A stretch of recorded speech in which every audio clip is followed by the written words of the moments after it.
हवा से बात करता हुआ।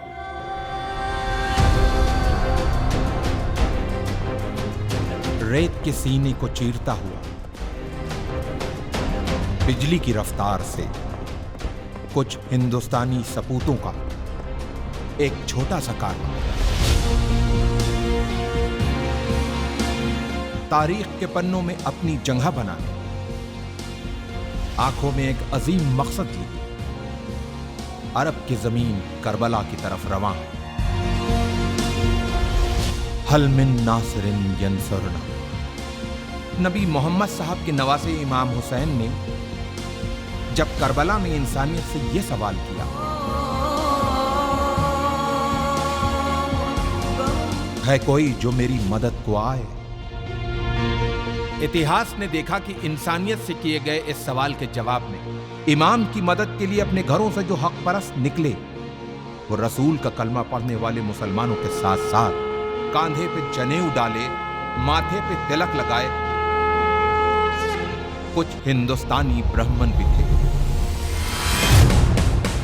ये वही वीर सपूत हैं जो मदद की शक्ल में हिंदू और मुसलमानों के बीच प्रेम की एक सुनहरी इबारत लिखने करबला जा रहे हैं।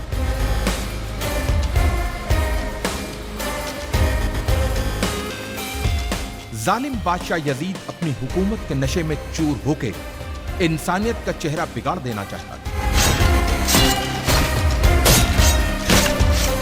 लेकिन उसे यह पता था कि जब तक नबी मोहम्मद साहब के नवासे इमाम हुसैन जिंदा हैं, तब तक वो अपनी मर्जी की नहीं कर सकता।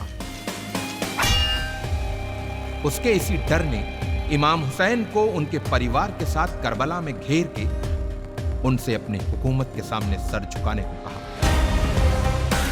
जियो और जीने दो की जिंदा मिसाल पेश करते हुए इमाम हुसैन ने यजीद के सामने एक पेशकश रखी कि अगर तुमको मुझसे कोई खतरा हो तो मुझे रास्ता दे दो ताकि मैं हिंदुस्तान चला जाऊं।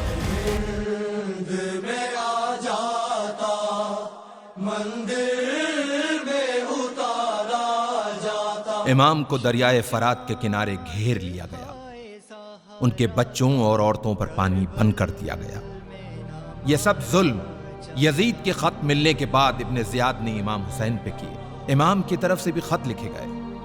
कहते हैं कि लोग मुसीबत में अपनों को याद करते हैं या फिर मुसीबत में जो साथ दे वही अपना होता।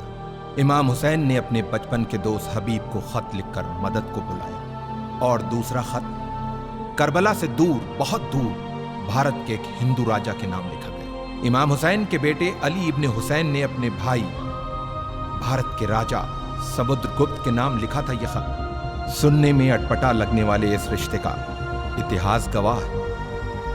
लगभग 1400 साल पहले की बात है। ईरान के बादशाह जो पारसी मजहब से थे, उनके दो बेटियां थी, मेहरबानो और शहरबानो।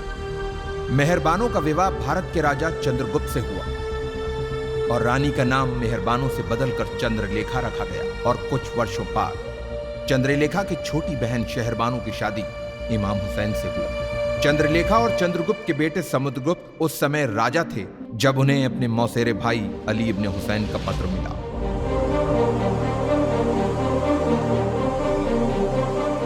राजा समुद्रगुप्त ने जल्दी ही वीर सैनिकों की एक टुकड़ी तैयार करके उसे करबला की तरफ रवाना किया। इन वीर सैनिकों के सरदार का नाम रेहबदत था, जो एक मोहयाल ब्राह्मण थे। अफसोस, जब रेहबदत अपनी सेना के साथ करबला पहुंचे तो इमाम हुसैन को शहीद किया जा चुका था। यह जान इन ब्राह्मणों का दिल टूट गया और जोश में अपनी तलवारों को अपने गलों पर रख लिया कि जिसकी जान बचाने आए थे, जब वही नहीं बचा तो अब हम जी के क्या करेंगे। लेकिन इमाम के एक चाहने वाले अरब के वीर योद्धा जनाब मुख्तार के मना करने पे इन वीर सैनिकों ने अपनी तलवारों को अपने गलों से हटाया और मुख्तार के साथ मिलके खूने इमाम हुसैन का बदला लेने के मकसद से दुश्मनों से एक यादगार युद्ध किया और उन्हें हिंदुस्तानी तलवार के जौहर दिखाए।